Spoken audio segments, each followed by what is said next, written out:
अभी एक भाई मुझको मिले, कलिया चक के रहने वाले, आपके इस इलाके में अक्सर आना जाना उनका होता है। उन्होंने बताया मौलाना जरा इस पर भी आप बोलिएगा, आज सेमापुर के इस इलाके में, इस बस्ती में आज भी लंबा चौड़ा जहेज लिया जाता है, तिलक लिया जाता है।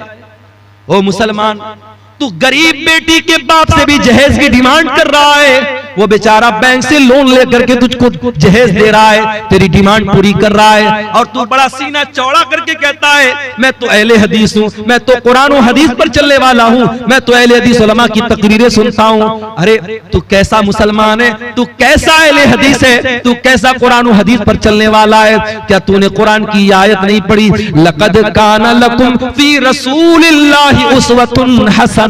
ऐ मुसलमानों, तुम्हारे रसूल तुम्हारे लिए नमूना है, और जब नबी नमूना है तो जिस तरीके से नमाज के लिए नबी नमूना है, रोजा में नबी नमूना है, हज में नबी नमूना है, ज़कात में नबी नमूना है, उसी तरीके से मेरे प्यारे भाइयों शादी ब्याह में भी नबी नमूना है। नबी ने तो नौ बीवियों को इकट्ठे रखा ना, नबी ने तो 4 बेटियों की शादी की ना। मुझे कोई एक दलील ला के दे दो कि नबी से किसी बेटी की शादी के टाइम नबी से डिमांड की गई हो, या नबी ने अपनी किसी शादी के टाइम डिमांड की हो। ओ लोगों, तुमने तो शादी ब्याह का सारा सिस्टम ही खराब कर डाला। तुमने शादी ब्याह को लड़कियों के लिए एक बहुत बड़ा अभिशाप बना डाला, एक बहुत बड़ा कलंक बना डाला।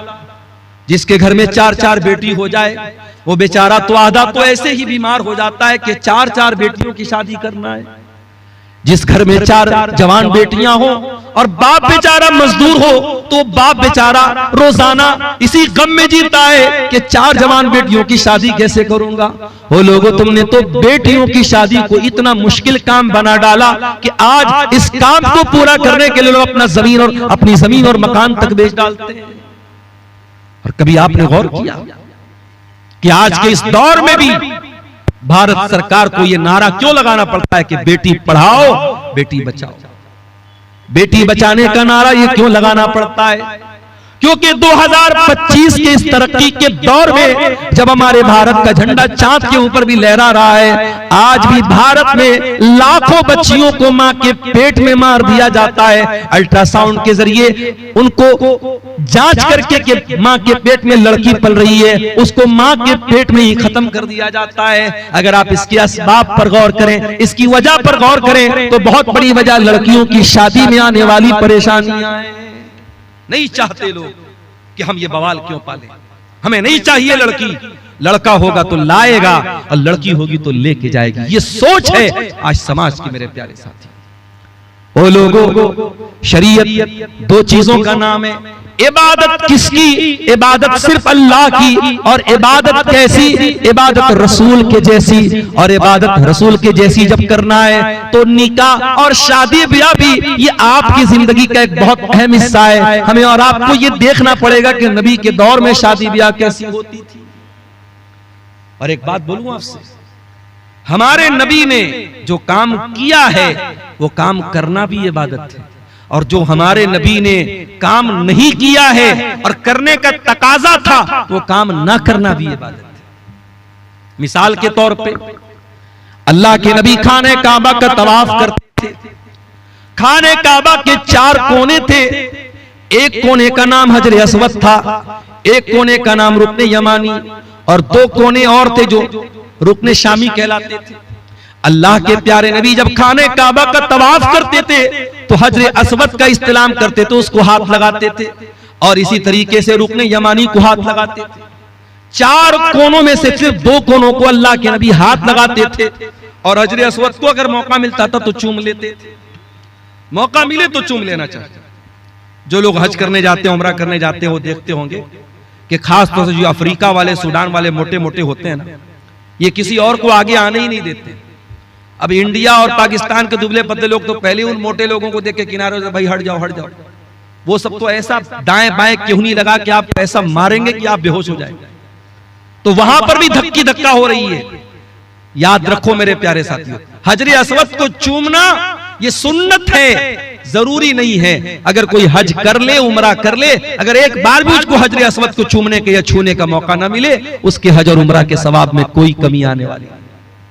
एक साहब उम्रा करके आए अपनी अहलिया के साथ, तो कहने लगे कि मौलाना मेरी बीवी को बड़ी शिकायत है। मैंने कहा क्या शिकायत है? बोले वो कहने लगी कि वो खाने काबा पे हम दोनों का सपना था मियां बीवी का कि अपना हाथ रख के हम सेल्फी लेते। अब खाने काबा के पास भी ये नौटंकी हो रही है, वहां पर भी मियां बीवी दोनों अपना हाथ रख के फोटो ले रहे हैं और फिर उसको डीपी बनाया जाता है कि ये हमने ये काम बहुत बड़ा काम किया। अगर ये बहुत बड़ा काम था, मियां बीवी का अपना हाथ खाने काबा के खिलाफ पे रखना बहुत बड़ा काम था। मेरे नबी ने भी तो हज किया था, मेरे नबी ने भी तो उम्रा किया था, आपने क्यों नहीं अपनी बीवियों के साथ खाने काबा के खिलाफ पर हाथ रखा? आज अफसोस की बात है कि इस तरीके की नौटंकी के लिए और इस तरीके की चोंचलेबाजी के लिए लोग धक्के खाते हैं। औरतों की बेहुरमती होती है, मर्दों से धक्के खा करके औरतें वहां तक जाती हैं। कोई जरूरत नहीं है मेरे प्यारे साथी। नबी ने जो काम किया है वो करना सुन्नत है, और नबी ने जो काम नहीं किया है वो न करना सुन्नत है। नबी ने शादी की है, शादी करना भी सुन्नत है। अगर आप शादी करने के काबिल हैं और शादी नहीं कर रहे हैं तो ये भी गलत बात है। होगा किसी और मजहब में ये सिस्टम, शादी मत करो, दुनिया छोड़ दो, जिंदगी भर नंगे रहो। इस्लाम में ऐसा कोई कॉन्सेप्ट नहीं है। अल्लाह के नबी के एक सहाबी थे, उनका नाम था उस्मान बिन मज़ून रज़ियल्लाहु ताला अन्हु। उन्होंने तय कर लिया कि मैं शादी नहीं करूंगा। उन्होंने यहां तक तय कर लिया कि वो अपने आप को शादी के काबिल ही नहीं रखेंगे, वो अपने आप को खस्सी करा लेंगे, अपने खुशियों को निकलवा डालेंगे, अपने आप को शादी के काबिल ही नहीं छोड़ेंगे। उन्होंने ऐसा भी इरादा कर लिया। अल्लाह के प्यारे नबी को पता चला, आपने बुलवाया, आपने फरमाया या उस्मान, ऐ उस्मान, अतब्तगी रहबानियतन, क्या तुम रहबानियत इख्तियार करना चाहते हो? क्या तुम वो मजहब इख्तियार करना चाहते हो जो अल्लाह को पसंद नहीं, जो रसूल को पसंद नहीं? ऐ उस्मान, कान खोल करके सुन लो, मैं अल्लाह का रसूल हूं, मैं नमाज भी पढ़ता हूं और मैं रात को आराम भी करता हूं, मैं रोजा भी रखता हूं और मैं कभी कभी गैपिंग भी देता हूं। मैं कंटिन्यू रोजा नहीं रखता हूं, यानी नफिल रोजा, और मैंने निकाह भी किया है, मैंने शादी भी की है, और यही मेरा तरीका है, और जो मेरे तरीके से हट जाए उसका मुझसे कोई ताल्लुक नहीं है। शादी करना ये मेरे नबी की सुन्नत है। बीवी बच्चों को छोड़कर दुनिया घूमना ये मेरे नबी ने नहीं सिखाया है। आप दुनिया का हक अदा कर ही नहीं सकते जब तक आप अपनी बीवी का हक अदा ना करें, अपने बच्चों का हक अदा ना करें। इसलिए मेरे प्यारे साथियों, ये दो उसूल याद रखना। इबादत किसकी? इबादत सिर्फ अल्लाह की, और इबादत कैसी? इबादत रसूल के जैसी। और आज जो पूरी दुनिया में हम जूते खा रहे, जलील हो रहे, खार हो रहे, माफ करना, हम इन्हीं दोनों उसूलों से हटे हैं। या तो इबादत में अल्लाह के अलावा किसी को शरीक किया है, या इताअत में रसूल के साथ किसी को शरीक किया है। आज आप देख लें, मुसलमान हिंदुस्तान में पहचाना जाता है अजमेर शरीफ से। अजमेर शरीफ से इसकी पहचान होती है कि ख्वाजा साहब की दरगाह पर चादर चढ़ाई जा रही है, प्राइम मिनिस्टर की तरफ से और राष्ट्रपति की तरफ से चादर चढ़ाई जा रही है, और मुसलमान बेचारा बड़ा खुश होता है, हमारी मजार पे प्राइम मिनिस्टर की तरफ से चादर आ रही है। मैं कहता हूं मेरे प्यारे भाइयों, ये मजारों पर चादरें चढ़ाना ये कौन से इस्लाम का तरीका है? अरे तेरी कौम के कितने लोग नंगे सो रहे हैं, कितने तेरे कौम की बच्चियों के तन पर आज भापने को कपड़ा नहीं है, और तू अल्लाह के वलियों के इंतकाल के बाद उनकी कब्रों पर चादर चढ़ा रहा है। और आप जाके पता लगा लीजिएगा, दरगाहों पे चढ़ने वाली ये चादरें ये रोटेट होती रहती हैं। जो चादर आप चढ़ाते हैं वही चादर मार्केट में बिकती है और दोबारा फिर चढ़ाई जाती है, रोटेशन चलता रहता है। ये एक धंधा बन चुका है। इस्लाम में न तो कोई पक्की कब्र की इजाजत है और न किसी कब्र के ऊपर चादर चढ़ाने की इजाजत है। इस्लाम कब्र परस्ती का मजहब नहीं है। हमारे प्यारे नबी ने अपने इंतकाल के पहले अपनी उम्मत को खबरदार किया था, लानल्लाहुल यहूद वन नसारा इत्तखज़ू कुबूर अंबियाइहिम मसाजिद। अल्लाह की लानत हो यहूदियों के ऊपर और ईसाइयों के ऊपर, उन्होंने अपने नबियों की कब्रों को सजदा करने की जगह बना लिया। कब्रों को सजदागाह बना लेना ये लानती लोगों का तरीका है, ये यहूद और नसारा का तरीका है। मेरे प्यारे साथ, आज मुसलमान कब्र परस्ती से पहचाना जाता है। आज मुसलमानों के बच्चों के हाथ में और गले में तावीज, ये पहचान है कि वो मुसलमान का बेटा है। अरे तेरे नबी ने तो कभी तावीज नहीं पहना। तेरे नबी ने हसन और हुसैन को दुआएं पढ़ के दम किया, कभी हसन और हुसैन के गले में तावीज न डाला, कभी सहाबा ने अपने बच्चों के गले में तावीज न डाला। तुझे शॉर्टकट चाहिए, तूने इस्लाम का शॉर्टकट बना डाला। तूने नजरे बद से बचने के लिए और जादू से बचने के लिए अपने बच्चों के गले में तावीज डाल दिया। और तूने कुरान, लोग कहते हैं मौलाना साहब तावीज के अंदर कुरान लिखा रहता है, कभी जात के देख लेना, ये तावीज को मैंने खोल के देखा है, कोई कुरान वुरान नहीं लिखा रहता है। तावीज के अंदर कुरान नहीं, शिरकिया चीजें लिखी रहती हैं। या जिब्रील या मीकाईल या इसराफील, फरिश्तों को पुकारा जाता है, फरिश्तों को अल्लाह के सिवा पुकारा जाता है। और अगर 2 मिनट के लिए मान भी लिया जाए कि तावीज के अंदर कुरान लिखा है, तो कुरान तावीज में आप पहने हुए हैं, उसी हालत में बीवी से मुलाकात कर रहे हैं, उसी हालत में लेटरिन में जा रहे हैं, उसी हालत में बाथरूम में जा रहे हैं। क्या ये कुरान की बेहुरमती नहीं है? क्या ये कुरान का अपमान नहीं है? मेरे प्यारे साथी, हर उस अमल से बचो जो अल्लाह की तौहीद से टकराने वाला है। याद रखो मेरे भाइयों, अगर तौहीद गड़बड़ है, अल्लाह के हम कभी कामयाब नहीं हो सकते। इसलिए कि अल्लाह कुरान में कहता है, इन्नहु मन युशरिक बिल्लाहि फक़द हर्रमल्लाहु अलैहिल जन्ना, जो अल्लाह के साथ शिर्क करेगा उसके ऊपर अल्लाह ने जन्नत को हराम कर दिया है। व मअवाहुन नार, और ऐसे इंसान का ठिकाना जहन्नम है। व मा लिज़्ज़ालिमीन मिन अंसार, और शिर्क करने वालों का कोई मददगार नहीं होगा, मुशरिक का कोई मददगार नहीं होगा। लोग कहते हैं ना सरकार का दामन पकड़ लेंगे, सरकार का दामन पकड़ लेंगे। अरे नबी का दामन और नबी की शफाअत किसी मुशरिक को नसीब नहीं होगी। अल्लाह के प्यारे नबी फरमाते हैं, कयामत के दिन मैं उसी के हक में शफाअत करूंगा जो मेरी तौहीद पर कायम, जो अल्लाह की तौहीद पर कायम होगा, जो ला इलाहा इल्लल्लाह के ऊपर कायम है। इसीलिए तौहीद की हिफाजत करो मेरे प्यारे साथियों, मरते दम तक कभी शिर्क न करना।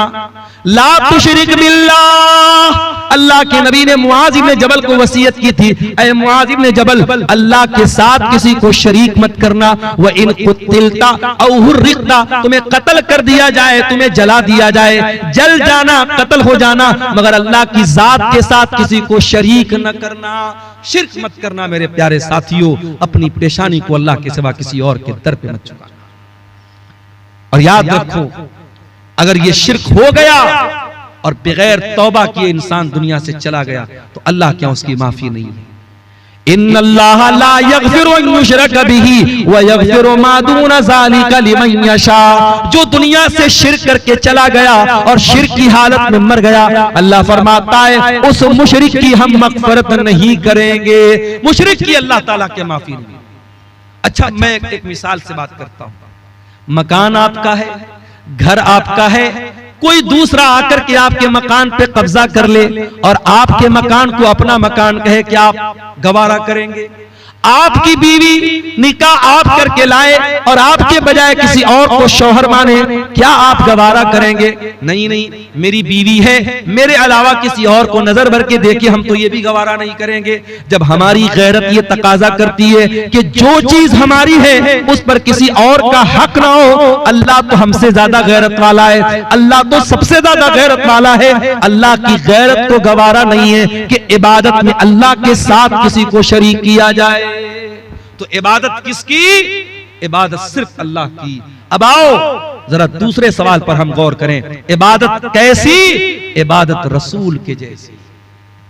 आज एक नमाज आप पढ़ते हैं, किसी मस्जिद में चले जाओ, कोई सीने पर हाथ बांध रहा है, दूसरी मस्जिद में चले जाओ नाफ के नीचे हाथ बांध रहा है, तीसरी मस्जिद में चले जाओ हाथ छोड़ के नमाज पढ़ रहा है। एक नमाज इस्लाम की इबादत है, 36 तरीके से नमाज पढ़ी जा रही है, हर मस्जिद में एक नया तरीका है। एक मस्जिद में गए, अस्सलामु अलैकुम व रहमतुल्लाह, अस्सलामु अलैकुम व रहमतुल्लाह कहने के बाद इमाम साहब और मुक्तदी लोग जोर से कहते अल्लाहु अकबर, अस्तगफिरुल्लाह, अस्तगफिरुल्लाह, अस्तगफिरुल्लाह। दूसरी मस्जिद में गए, इमाम ने सलाम फेरा, जल्दी से हाथ उठाया, इमाम दुआ करने लगा, पीछे मुक्तदियों ने भी हाथ उठाया और इमाम की दुआ पर आमीन कहा। नमाज के तरीके में इतना मतभेद क्यों है? नमाज के तरीके में इतना फर्क क्यों है? क्यों अपने अपने मसलक की तरीके की नमाजें बना के आपने रखी हैं। आओ मेरे प्यारे साथियों, आज इस स्टेज से, मदरसा इस्लाहिया के इस स्टेज से आपको इत्तेहाद की दावत देता हूं, आपको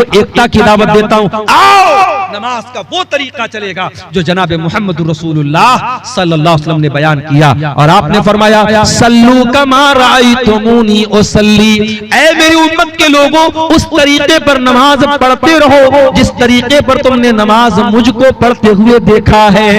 नबी का ये कहना कि मेरे तरीके पर नमाज पढ़ते रहो, नबी का ये कहना इस बात की दलील है कि कयामत तक वो तरीका महफूज रहेगा।